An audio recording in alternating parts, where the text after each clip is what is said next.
Today we're talking about sewing thread. Now, during the Civil War, it was incredibly common for soldiers to have to mend and repair their own gear, and as reenactors, it's just as practical today. One of the things I want to address is something that you can probably leave at home. One of the things that I see most often with young and new reenactors is a lot of this stuff. Now, this is embroidery thread, and I get it. You can buy a big old bag full of different colors for just a few dollars at most stores. But this is only good for one thing, and that's embroidery. So unless you plan on doing a whole lot of needlepoint at an event, leave this stuff at home and use your money more effectively by getting something that is going to have a lot more use. And if there is one thread that I had in my sewing kit and all my mending kits, it would be some nice, high quality, heavy duty waxed linen thread. Now, you can pick up this sort of stuff at a number of sutlers or historical textile shops online. You can sometimes find this at good stores in person.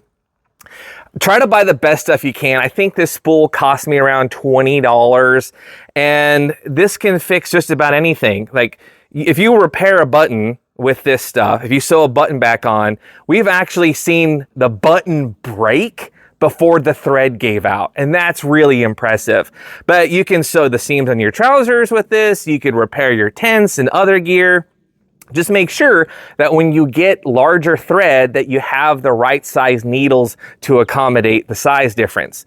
Other things that you can look for at antique stores or estate sales that was common throughout sewing history is something called button and carpet thread.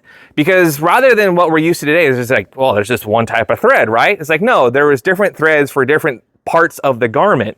And so, like buttonhole thread says, it was used for buttonholes. So if you gotta sew buttonholes, this could be a good choice, but it's also just generally more heavy duty.